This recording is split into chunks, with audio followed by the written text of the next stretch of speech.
Everybody, and thank you for joining us. I'm Robert Levy, a Senior Portfolio Manager in Whittier's Nevada office, and it is my distinct pleasure to introduce the theme for today's Actionable Ideas webinar, Inflation, a Real or Inflated Risk, and our speaker, Whittier's Chief Investment Officer, Sandeep Bhagat. Understanding the driving forces and impact of inflation on market cycles and economic growth is critically important to the fundamental analysis of reviewing and constructing investment portfolios and determining the fair value of most every asset class. To help bring some clarity to this complex and important topic, Sandeep will be examining the intended impact and potential unintended outcomes of the unprecedented combination of nearly $10 trillion of monetary and fiscal stimulus and its influence on the future of inflation and interest rates. But before we get to the main event, I want to highlight that we plan to reserve time at the end of the formal remarks to address questions and expand on themes that are most important to the audience, and that you can submit your comments at any time by clicking on the Q&A box located in the top right corner of your screen. And finally, to get a better sense of the prevailing opinions and investors' concerns, there will be interactive polling questions that can be answered in real time by clicking on your computer screen when prompted. And without further ado, I'll hand it over to Sandeep.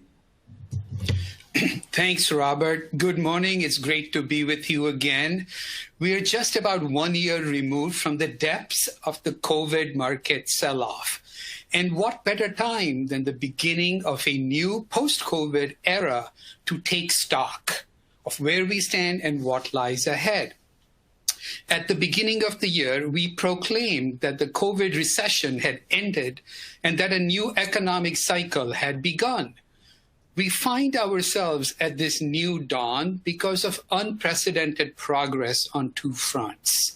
On the economic front, central banks and governments injected massive stimulus into global economies. And then on the medical front, we developed multiple vaccines in record time. We also pointed out that a number of aspects about this new cycle are both unusual and underappreciated. We highlight two of the most unusual aspects of this new cycle. We have an unusually strong U.S. consumer, and we have unusually massive stimulus. Today's consumer is supported by strong fundamentals in income, spending, savings, balance sheet, and housing. As Robert mentioned, government spending is now at almost $6 trillion, and the Fed's balance sheet has increased by $3.5 trillion. In tandem, the strong consumer and massive stimulus have the potential to create upside surprises to growth expectations. We also called for a bull market in stocks despite elevated levels of valuations. We believe earnings growth from here will be strong enough to push stock prices higher. Let's take a look at how growth is unfolding so far in 2021. This is US GDP growth, and it shows remarkable upward revisions in the last 3 months. 2021 GDP growth has been revised from 3.3% to 6.5%, and 2022 GDP growth is now expected to be 4% instead of a meager 0.5%. We see the same upward revisions to earnings growth. So focus on the red circle here for just a moment here on the left chart. This shows that earnings estimates for 2021 have gone up by 7% in the last 3 months. The right chart shows two things. First, it shows a really strong rebound in profits in 2021, almost 26%. And two, while earnings growth will moderate, it is still a healthy 9.5% in 2023. And the same thing applies to profit margins. Here is a closer look at that. Not only are profit margins estimated to recover back to pre-COVID levels, they're projected to reach all-time highs by 2022. Now, all of this sounds like a lot of good news, but these positive outcomes on growth bring us to our main topic of discussion today. So as the economy rebounds strongly, many of you are probably worried that it may soon overheat. Can we end up with something like so much growth that actual GDP exceeds potential GDP growth? And by the way, what exactly does this comparison mean anyway? So just a couple of definitions. Every economy has a latent and finite capacity to sustain growth over the long term. This level of growth is called potential GDP growth. Think of potential GDP growth as a natural speed limit for any economy. So inflation then is a speeding ticket when actual growth exceeds potential growth. Rob had suggested that we would make this interactive and therefore more relevant and interesting for you. So here we go with the first of two questions. I'm going to advance the screen. I'll read the question out. You will be able to answer these questions on your screen. I'll give you 15 or 20 seconds to do so. We'll move on to the second question, do the same thing, and we'll see what the mood in the audience is.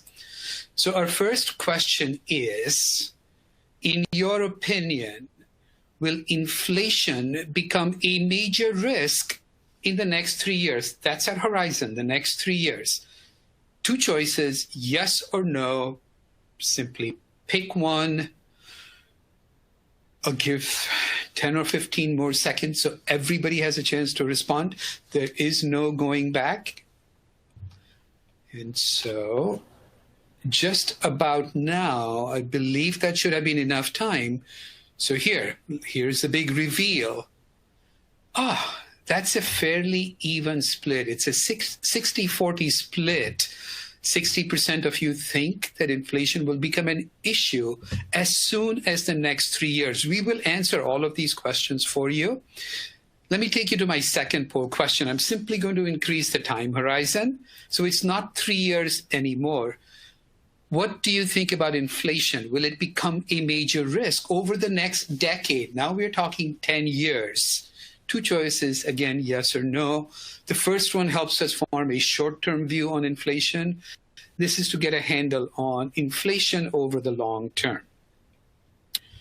And I guess that should do, oh my goodness, that's 60-40 on the nose. So the crowd is more concerned about inflation, both in the near term and over the long term. So I'm going to pick up my presentation again, but now inflation is our singular focus from this point on, right? So how close are we to that speed limit? How close are we today? What are the prospects for inflation in the near term? Any fear of runaway inflation? Any mention of that immediately draws comparisons to the experiences that we had with inflation in the 1970s.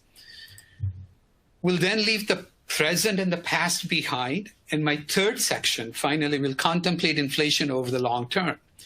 Along the way, we'll re-examine a couple of conventional predictors of inflation. So let's get started. And at the outset, I want to highlight three unusually strong drivers of demand. There are many of them. I'm calling three of them out. They all have the potential to stoke inflation in this near term of 3 years. So what are they? First, we're showing disposable income per household here on these charts. We know that disposable income invariably goes down in a recession. But you see here on the left, that did not happen last year. Disposable income rose by almost 5% in 2020, and this was in large part due to stimulus checks and enhanced unemployment benefits. On the right side, we show that the change in income was progressively higher for lower wage earners. Disposable income for the bottom 20% of household incomes grew by 20% in 2020. So that was quite the alliteration on 20. But fiscal stimulus then did two things. It really served its purpose. It fulfilled its mission, which was to support those that were most adversely affected by the pandemic. This also bodes well on the economic front for growth. Why? Because the marginal propensity to spend is the highest for this group of earners. So we talked about stimulus checks. Stimulus checks enhance benefits and something called precautionary savings. They all came together and contributed to the sharp rise in the savings rate from, well, let's see, it went from 7% all the way up to 33%. It has since come down. It's still high at 14%. This is noteworthy. Why? Because today's high savings rate is a potential driver of future consumer spending. And finally, money supply has surged spectacularly for two reasons: for all the government spending that we have seen that put money in people's checking accounts, and based on monetary stimulus. We show here money supply is measured as the stock of money for something called M2. M2 is a very common measure of money supply.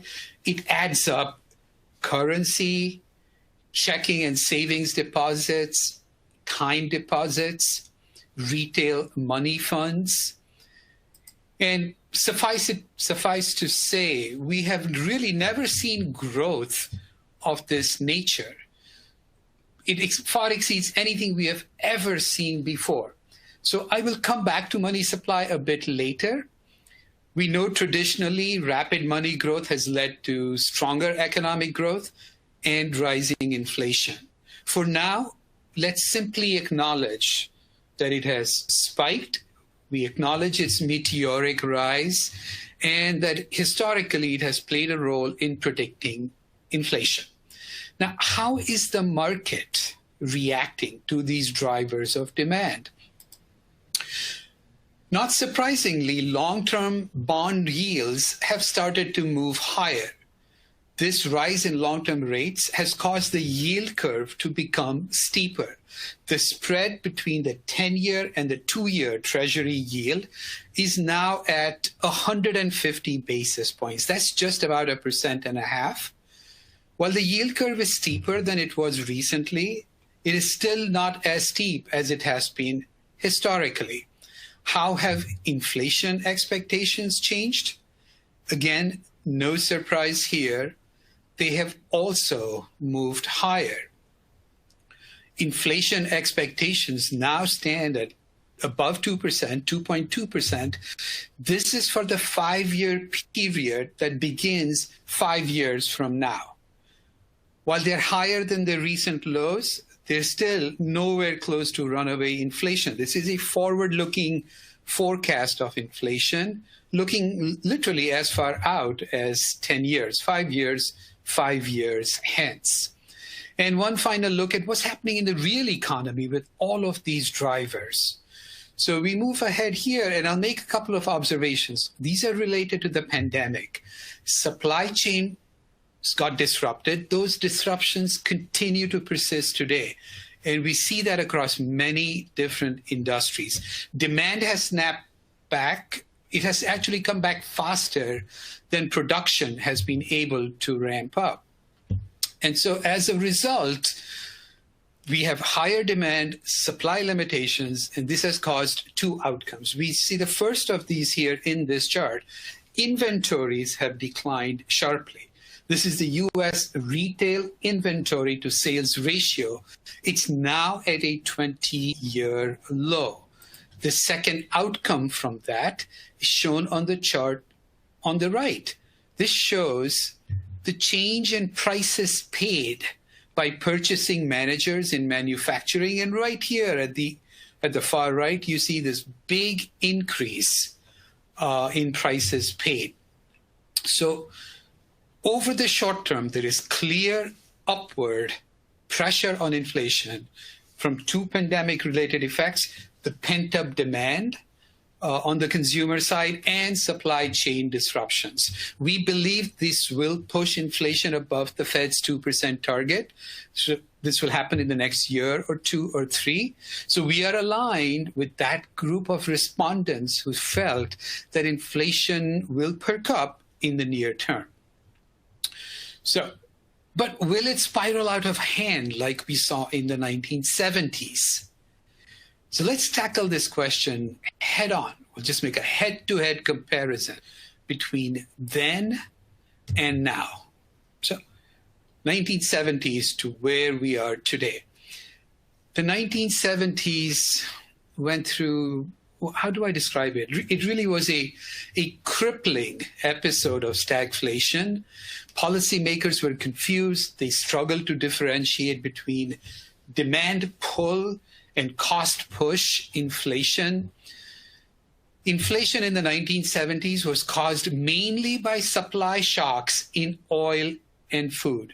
Policy actions were less than ideal. They didn't get it right, but they were not, I repeat, they were not the cause of high inflation.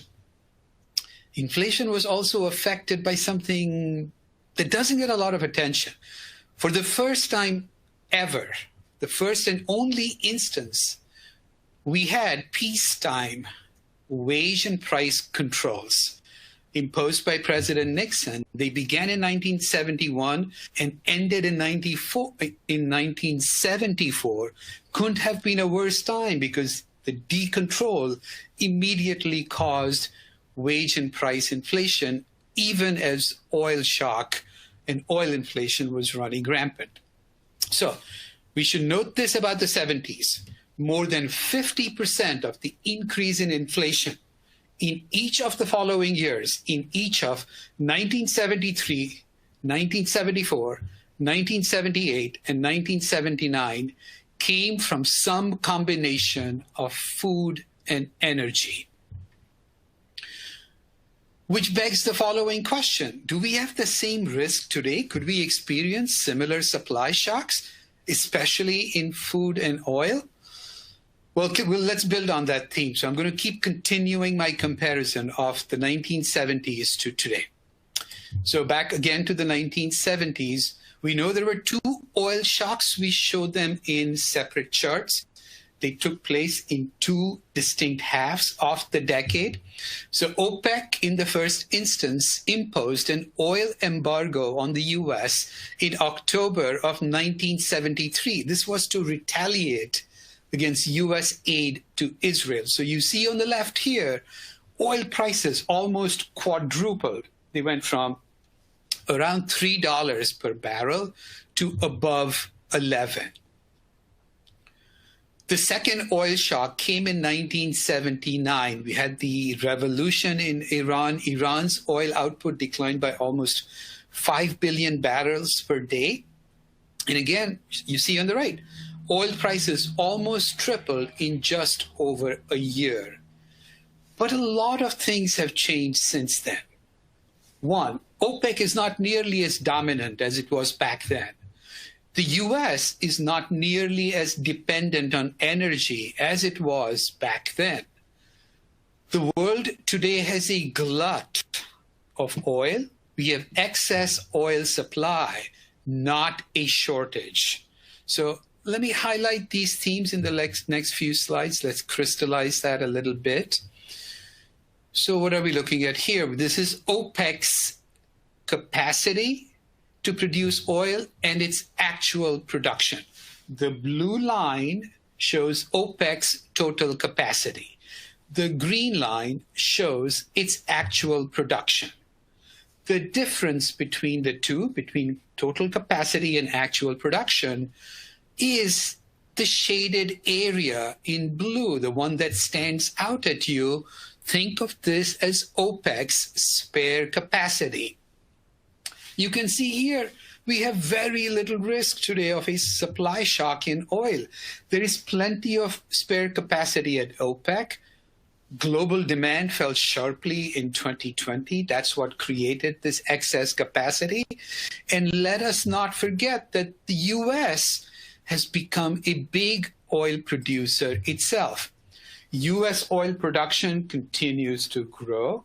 Shale continues to dominate U.S. oil production. We are at almost 10 million barrels per day. The U.S. is an important swing producer of oil. And the U.S., it turns out, is actually far less dependent on energy than it used to be, by almost an order of magnitude. This really is an amazing chart. It shows how many million BTUs, British thermal units of energy, the US consumes per dollar of GDP. And look at this decline. It's a measure of energy intensity. We have declined from a level of 60 to below 6. Finally, one quick word. I mentioned that there was food shortage. Let's take a look at food capacity. Here's an equally remarkable chart. It's a chart on, how do we describe it? Let's just call it grain yields, okay? Like how much crop can you produce today as opposed to at previous points in time? So crop yields today are 3 times greater than what they were in the 1970s. So hardly much room for supply side shocks. Let me summarize. The 70s were a very important period for our topic today. Inflation in the 1970s came mainly from food and oil shocks. It is unlikely to repeat today. Well, what did we just talk about? We have excess capacity in oil production. We have lower energy intensity. We have advances in agricultural technology. All of it makes it quite unlikely that we suffer something similar again in the next decade. So I'm done with the past. I'm going to come back to the present. And the rest of this presentation is now going to focus on why inflation is likely to remain muted over the long term. So our first step in this journey is to highlight that today, as we speak, there is considerable slack that still exists in the US economy. How are we going to measure slack? Well, let's define it. I'm going to call the difference between any actual economic indicator and its appropriate benchmark. We're going to give that difference a name. It's the output gap. The output gap is any economic indicator minus its appropriate benchmark. So what are useful examples for this conversation right now? Actual GDP growth can be compared to potential GDP growth. Actual employment can be compared to full employment. Actual inflation can be compared to target inflation. A negative output gap for GDP means that actual GDP growth is less than potential. A positive output gap is inflationary. A negative output gap is disinflationary. And what do we find? We find that output gaps in most measures of US economic activity are negative. Let's look at them quickly, one by one. We start with the GDP metric. So we first look at actual versus potential GDP. What are these lines drawn here? Actual and forecasted GDP are shown by the solid and then the dotted gray lines. Potential GDP is shown by the blue line. So today, actual GDP is less than potential GDP.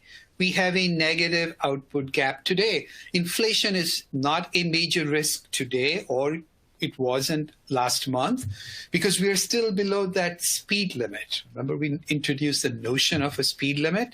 But watch out here at the far right. Actual GDP is projected to exceed potential GDP out in 2022.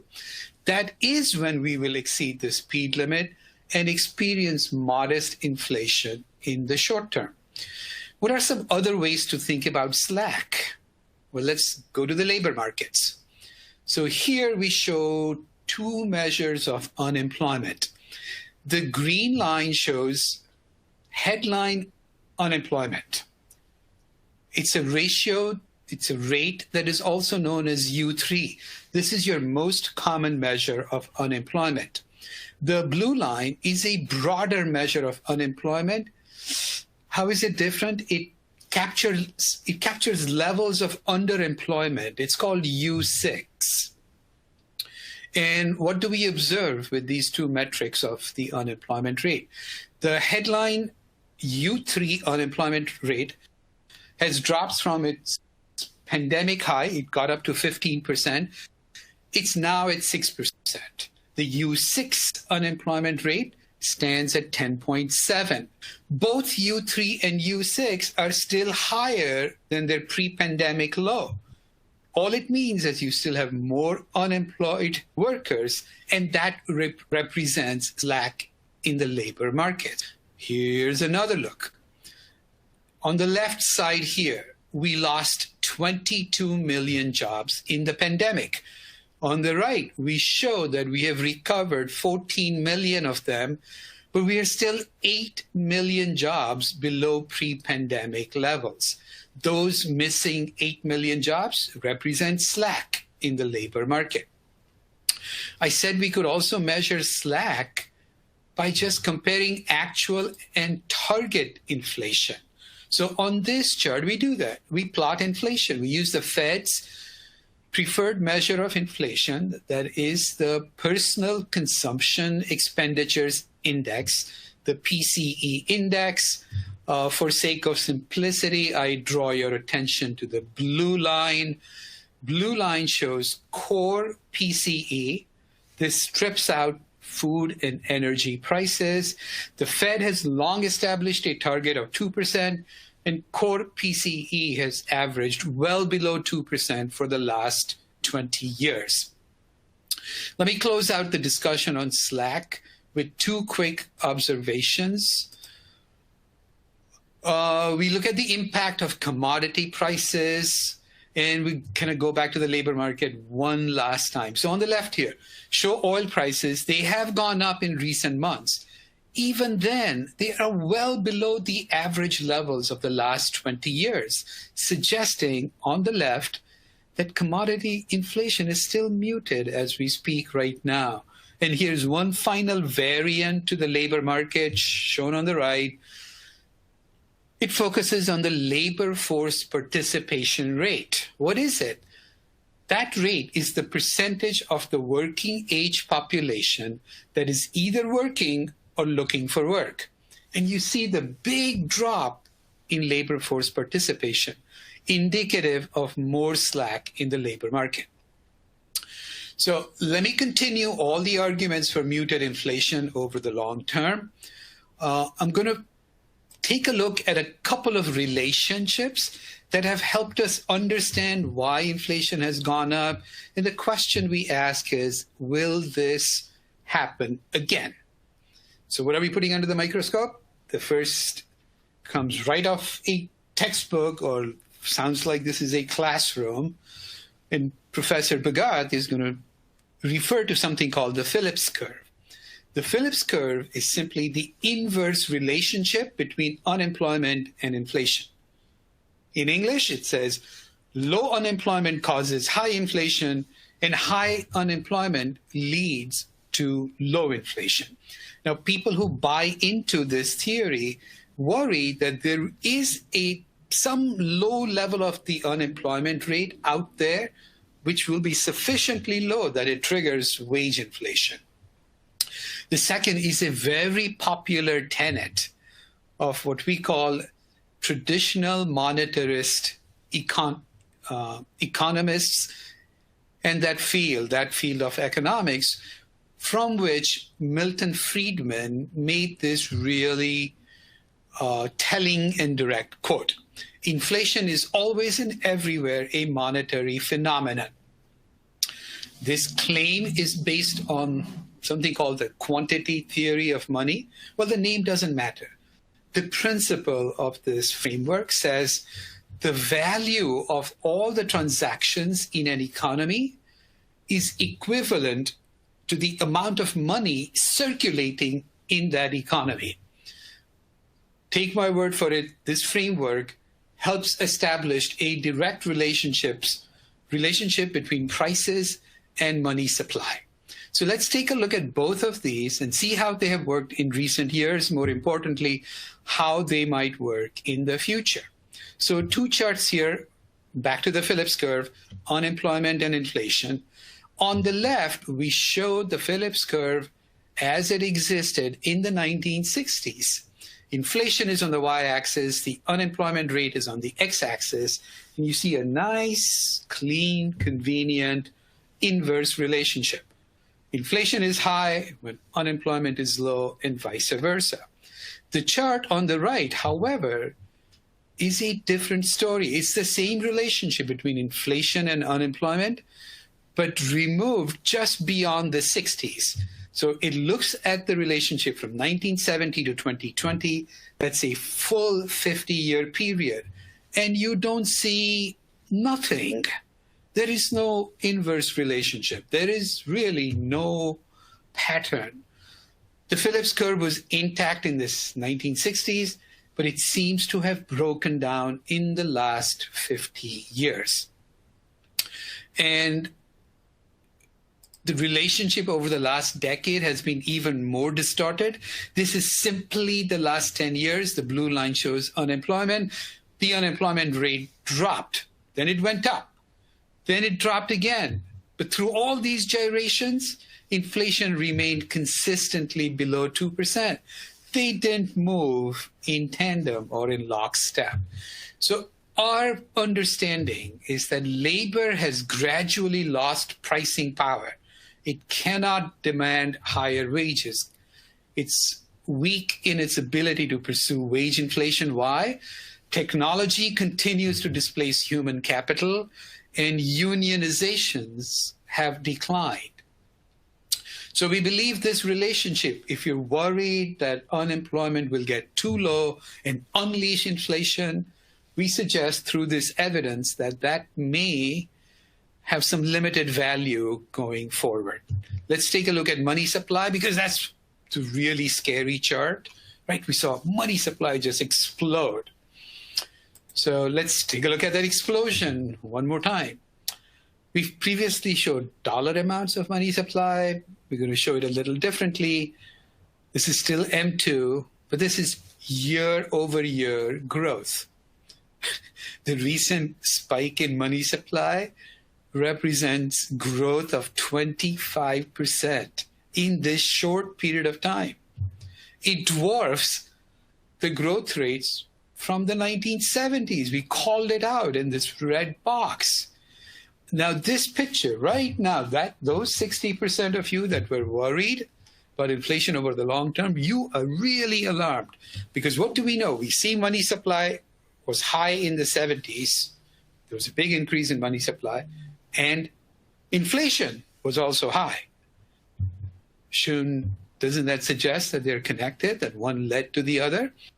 Well, this is the 70s, the red box. I'm going to pick up an analysis from right after the 70s. We're going to look at data from 1980 onwards to 2020. That gives us 40 years of relationship. I'm going to show you the results, and I think this might surprise you. So here's the reveal. What are we looking at here? We plot changes in money supply on the x-axis, changes on inflation on the y-axis.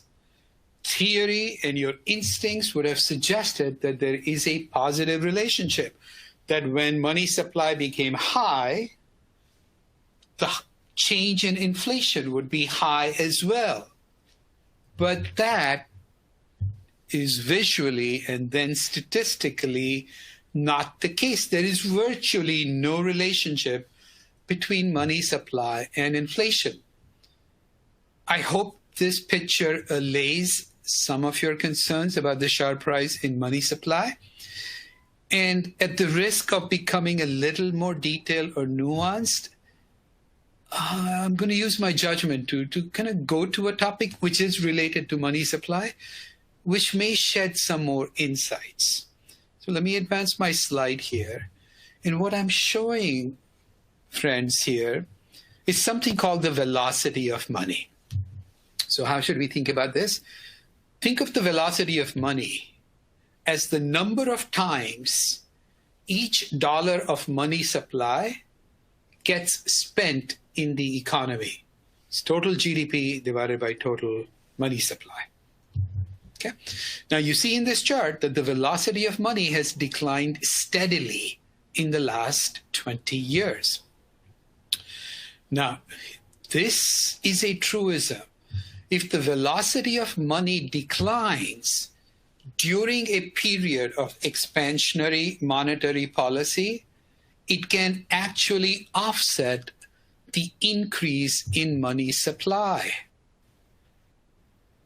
Should we look at an example? We know after the global financial crisis, monetary policy has been quite stimulative, right? There was QE and fiscal stimulus back then in smaller doses, but yet we saw neither an increase in GDP or an increase in the general price level. So why would this happen? So one plausible explanation for this outcome is somehow there is a reluctance in the private sector to just part with their money. For banks, it would be a reluctance to lend. For consumers, it would be a reluctance to spend. Low long-term interest rates reduce the incentive to lend, and the painful shocks of the last two recessions reduced the incentive to spend. So I am approaching kind of my allotted time, so I'm going to move on to I want to continue to make my case for future disinflationary trends for inflation over the long term. So I'm going to first look at how commodity prices and disposable income affect inflation. We'll take a look at the composition of the CPI basket and then the trend in its components. And then finally, we'll look at the disinflationary effects of an aging population and then the impact of disruption from technology. So the first topic, I'm going to simplify this. I'm going to speed it up in the interest of time. My simple question here is, don't need to look at the chart, just hear my question. The question is, what is the flow-through effect of an increase in commodity prices on inflation? I promise simplification, but there are a lot of numbers. I want you to take your eye to just one place. Focus on that red circle. Underneath that is a blue bar. That's the only thing we are looking at. So that blue bar measures the change in CPI when the CRB Commodities Index rises by more than 10%. The impact of such a large increase in commodity prices is surprisingly low. When commodity prices go up by 10% or more, the change in CPI is only 0.2%. We do the same thing with disposable income. How do changes in disposable income affect CPI inflection? So warning you, this next slide is going to put up a really busy chart all on the same page. Again, simplify, avoid looking at anything else other than now the red circle on the far right. And the blue bar below it, the blue bar measures change in CPI when disposable income rises by more than 5%. The impact of such a large increase in disposable income is also surprisingly low. When disposable income goes up by 5% or more, the change in CPI is only, again, 0.2%. So the transmission effect of all of these things we see around us is not as strong on inflation as you would have expected.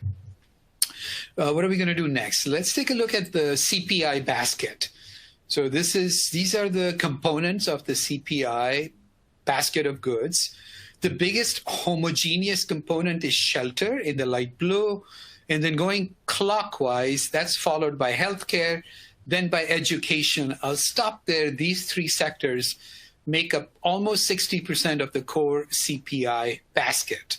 And what are these three components doing? Well, they are all in a disinflationary trend. All of these lines are heading lower, including healthcare, which spiked up just a little bit here, the orange line, during the pandemic, but has since started trending lower. But what if we looked at really long-term trends at even a bigger cross-section of industry? Let's do that. So we break this chart up into two categories. We carve out goods and we separate them from services. So on the left here, and by the way, the time period is really long, 1995 to 2020. We're looking at 25 years of data. All the lines are sliding down. We think of two common deflationary forces that cut across these categories: technology and international competition. The durable goods price index is shown on the left, down 39% in 25 years. The chart on the right has some even more dramatic price declines. Consumer discretionary down more than 90%. Something called games, toys, and hobbies down almost 80%. And keep in mind, these are 25-year trends. So we feel comfortable to suggest that any short-term spending, pent-up demand, pickup in inflation, it's not going to reverse decades of these deflationary forces. And finally, some quick comments on demographics. And then technology deserves a special mention because it's really become a universal disruptor. So, oops, too fast on the draw here. So on this chart, you see two lines. They are moving remarkably in tandem.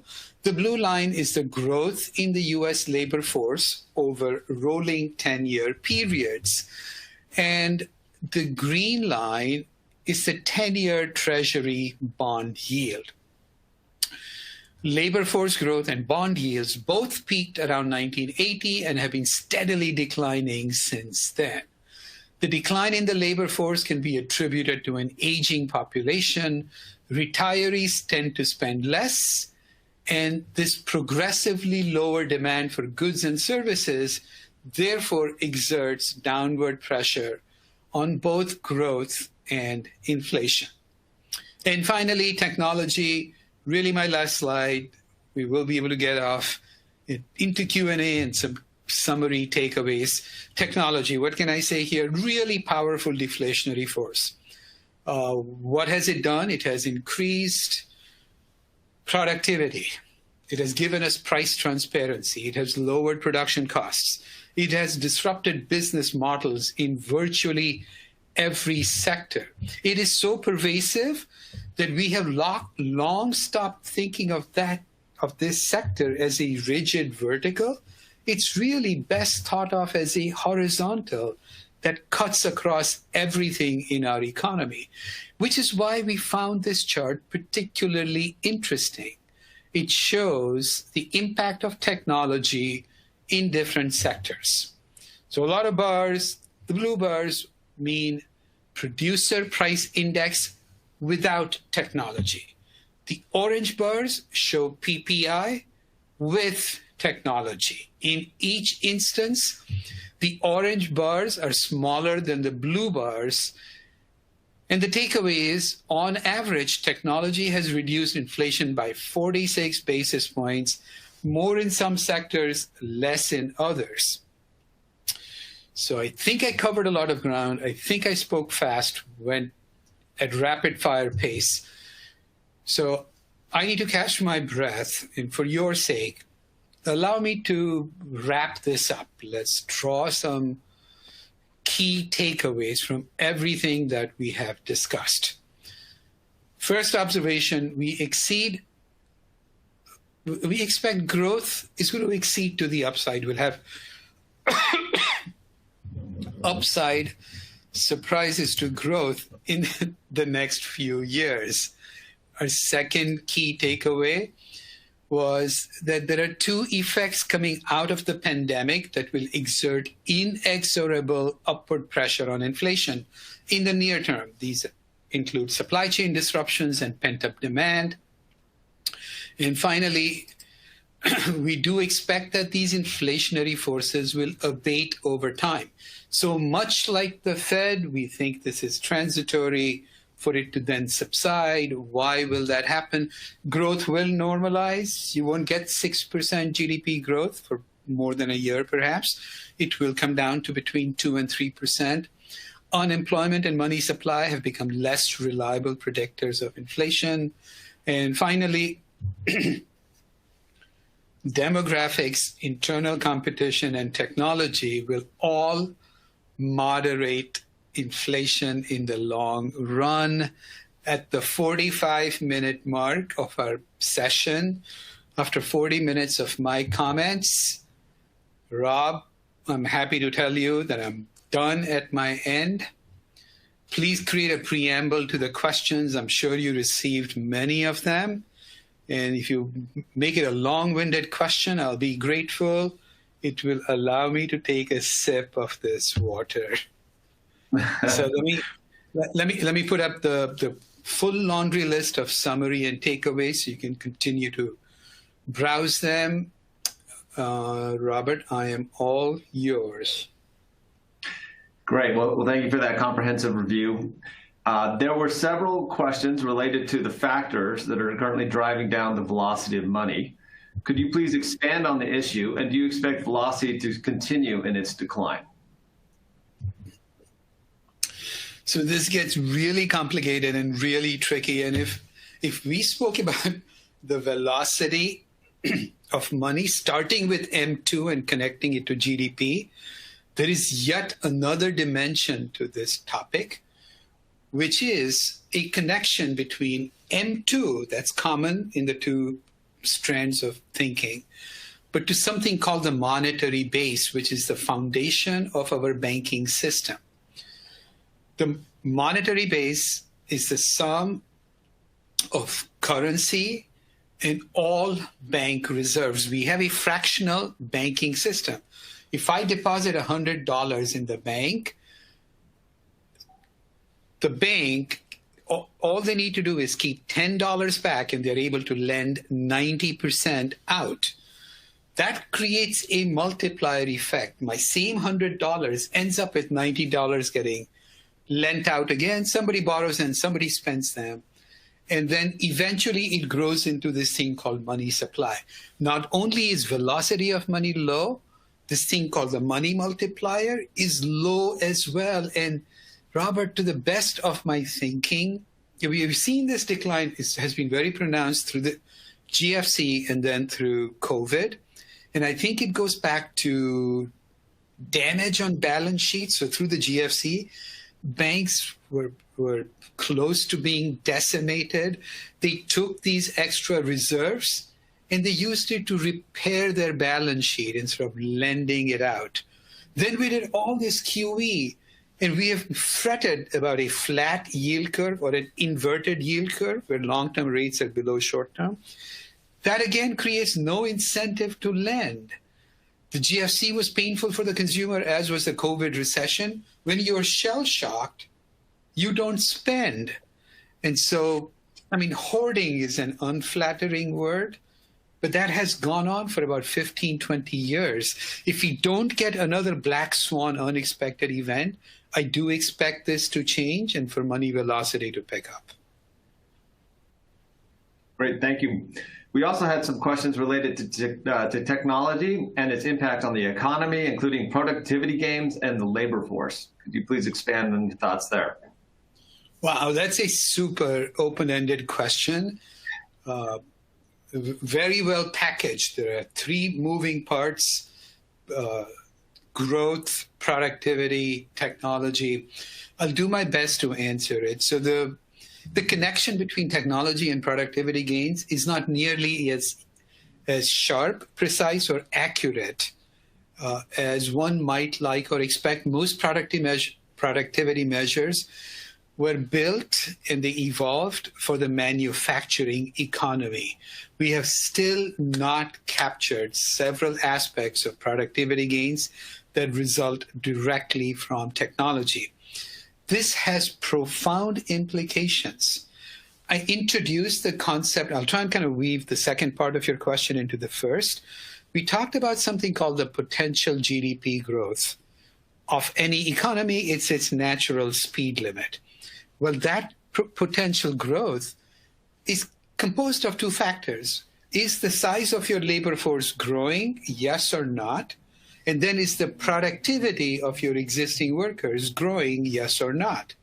So if technology can be tangibly proven, or that productivity gain manifests in a real, usable, and practical way, it would have the effect, even with a declining labor force, of increasing potential GDP.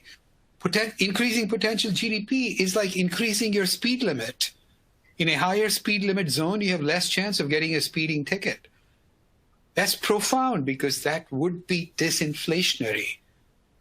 So I try to connect some common themes or strands. I don't know if I caught all of the nuances, but it was a complex and multifaceted question. Thank you. Well, in light of the last year where we have made unparalleled monetary and fiscal choices, we've now got a $2 trillion infrastructure bill being put forward. What are your thoughts on the latest round of the fiscal stimulus, and do you think this is a policy mistake? So I'll latch on to two packages of $2 trillion each. Infrastructure has been announced. We are far from legislation. The first thing I want to point out about the $2 trillion, unlike the 1.9 or nearly $2 trillion that we just passed, the infrastructure package is $2 trillion, but spread over 8 years. So it's not as lumpy, concentrated, or impactful as doing it all in 1 year. That's one. People worry that I showed you very steady improvements in growth for the economy, for profits, for profit margins. So the economy is healing organically on its own. Does it really need more and more stimulus? Did we even need the last 1.9 trillion? Because the GDP, the output gap for GDP is only 750 billion. So $1 trillion would have sufficed. And in so doing, in being overly aggressive when you don't need to be, you had to be a year ago. Today, you don't need to be because things are moving in the right direction. Have we made a mistake? We are not hopelessly aggressive or have overcommitted. And I know both Yellen and Powell have to a single voice said that they would much rather err on the side of being extra stimulative than not, because a fragile recovery, should it break, so much damage was heaped on the economy, we would have no way to absorb another slide from a policy mistake, this time of exiting too soon or doing too little. So I'm somewhat sympathetic to that line of thinking. And should it speed up the evolution of inflation? We have such a well-developed playbook on how to fight inflation.